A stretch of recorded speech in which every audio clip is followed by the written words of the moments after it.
This video is sponsored by Surfshark VPN. The Gilded Age, a time of staggering wealth, opulence, and rapid industrial growth, produced some of the most famous names in American history.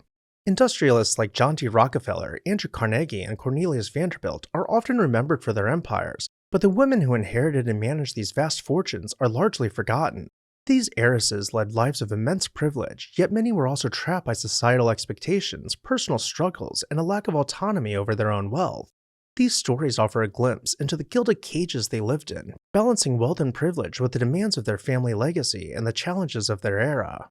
Hi everyone, Ken here. Let's rediscover the fascinating lives of some of these forgotten Gilded Age heiresses on a special episode of This House. Few Gilded Age heiresses have captured the public's imagination quite like Huguette Clark, whose life is shrouded in mystery. The daughter of William A. Clark, a copper magnate and U.S. Senator, Huguette was born into one of the largest fortunes in American history. Her father's wealth rivaled that of Rockefeller and Vanderbilt, and his vast holdings included palatial residences, art collections, and sprawling estates across the country. Huguette, however, chose a very different path than many of her contemporaries. From a young age, she showed a deep love for art and music, preferring a quiet, introspective life to the high society circles her family inhabited. Raised in a mansion on Fifth Avenue, Huguette grew up surrounded by the finest things money could buy. Her father, in his quest to establish himself as a true American aristocrat, built a massive mansion on New York's Upper East Side, complete with 121 rooms and a private art gallery to showcase his vast collection. Despite her immense wealth, Huguette led a life of extraordinary reclusiveness. After the deaths of her parents and her failed marriage to a Princeton football star, she withdrew from public life almost entirely. By the 1930s, Huguette had retreated to her various homes, including her estate in Santa Barbara, California, and a Connecticut mansion that she never actually visited. Though she owned luxurious properties across the country, she spent her final decades living in a small hospital room, choosing isolation over the glittering life that could have been hers. Her reclusive nature raised many questions. After her death in 2011, at the age of 104, Huguette's estate became the subject of a highly publicized legal battle. Her vast fortune, estimated at over $300 million, was left to various charitable causes and the hospital staff who cared for her in her final years, sparking controversy among many distant relatives who had been left out of her will. Huguette Clark's life is a fascinating enigma, a woman of unimaginable wealth who chose a life of solitude. Her story serves as a reminder that even the richest among us can be burdened by isolation, secrecy, and personal complexities. Today she is one of the more remembered Gilded Age heiresses, though her story remains full of unanswered questions. As we've seen with Huguette Clark, privacy can be a delicate thing, whether it's in life or online. And while most of us won't have to worry about guarding a fortune, our personal data is something we should all be protecting. That's where today's sponsor, Surfshark VPN, comes in. With Surfshark, you can safeguard your online identity by encrypting everything you send between your device and the internet.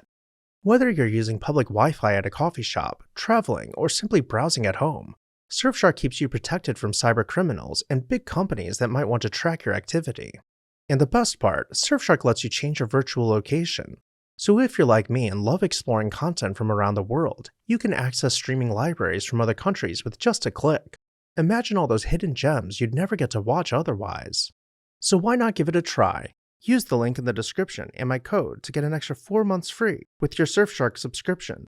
Plus, there's a 30-day money-back guarantee, so there's no risk to test it out. Protect your online life with Surfshark VPN today. Thank you Surfshark VPN for sponsoring today's video. Now let's move on to our next heiress, Consuelo Vanderbilt, the duchess who sacrificed for society. Few Gilded Age heiresses evoke the same mixture of admiration and pity as Consuelo Vanderbilt. Born into one of the richest families in the world, Consuelo was the daughter of Alva and William K. Vanderbilt. Her childhood was defined by luxury, from her education in the finest European schools to her upbringing in the Vanderbilt mansions that dotted Fifth Avenue. Yet despite her privileged upbringing, Consuelo's life was far from a fairy tale. Alva Vanderbilt, an ambitious socialite, was determined to secure a European title for her daughter, a common goal among wealthy American families of the time who sought to marry into aristocracy to gain prestige. At the age of 18, Consuelo was manipulated and forced into a marriage with Charles Spencer Churchill, the 9th Duke of Marlborough, despite her protest. The marriage, a strategic union that linked American wealth with British nobility, was deeply unhappy. Consuelo later described the wedding as a quote-unquote horrible tragedy and spoke of her immense grief at being separated from the man she truly loved and had wanted to marry instead. As the new Duchess of Marlborough, Consuelo became the chatelaine of Blenheim Palace, one of England's grandest estates. Her immense Vanderbilt fortune helped restore the palace, which had fallen into disrepair, and Consuelo worked tirelessly to modernize the estate, making it more comfortable and livable. Despite these efforts, her personal life was fraught with unhappiness. She and the Duke had little in common, and the marriage, which was largely a financial arrangement, eventually led to a separation and divorce in 1921. Following the dissolution of her marriage, Consuelo found happiness with Jacques Belson, a French aviator and industrialist whom she married in 1921. The marriage, free of the societal pressures of her first union, brought her contentment in her later years. Consuelo also became an advocate for social causes, supporting women's rights and children's welfare. Yet despite her work and personal accomplishments, her legacy is often reduced to the tale of her loveless marriage and the grandiosity of Blenheim Palace. Today, Consuelo's name is often associated with the concept of the Dollar Princess, American heiresses who married into European nobility. While her wealth and beauty captured the attention of high society, her personal sacrifices and struggles make her one of the most tragic figures of the Gilded Age. While New York was called home by some of this nation's wealthiest residents, it wasn't the only place where people flourished. This is the story of Bertha Honoré Palmer, the socialite with a lasting legacy. Bertha Honoré Palmer, born into a wealthy and influential Chicago family, was one of the most prominent socialites and philanthropists of the Gilded Age. Unlike many of her contemporaries, Bertha's influence extended beyond the drawing rooms and ballrooms of high society. She played a major role in shaping the cultural and economic development of Chicago and left behind a lasting legacy. In 1870, she married Potter Palmer, a wealthy businessman and real estate developer. Potter Palmer was the driving force behind the development of Chicago's famous State Street, transforming it into the commercial heart of the city. Together, Bertha and Potter became one of Chicago's most powerful couples, hosting lavish parties and building a mansion that became a symbol of the city's prosperity. However, Bertha was not content to simply be a socialite.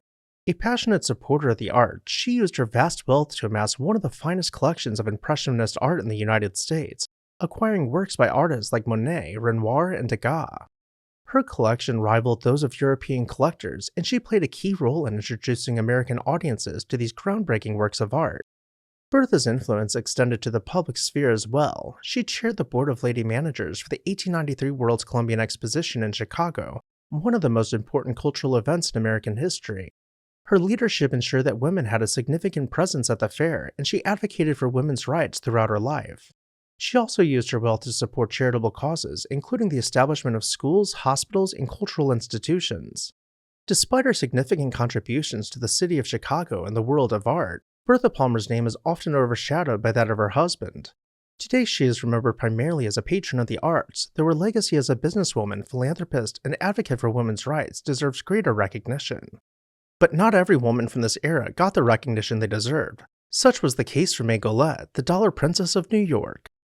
May Goelet, one of the wealthiest American heiresses of her time, was a member of New York's powerful Goelet family, whose fortune was built on real estate and banking.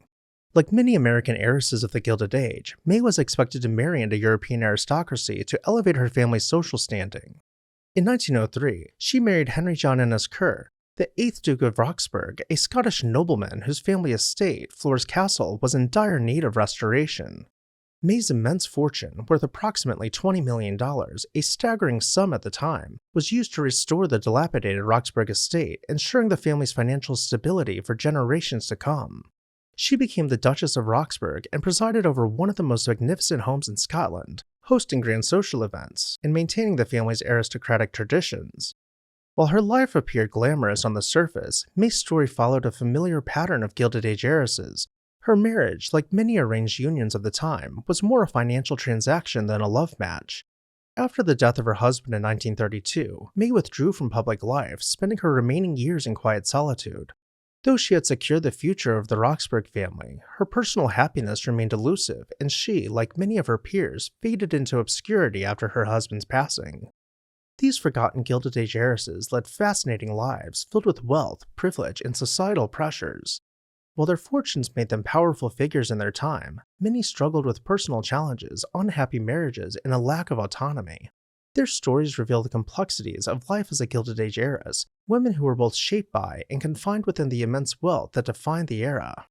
As always, I'd love to hear your thoughts down below in the comments section.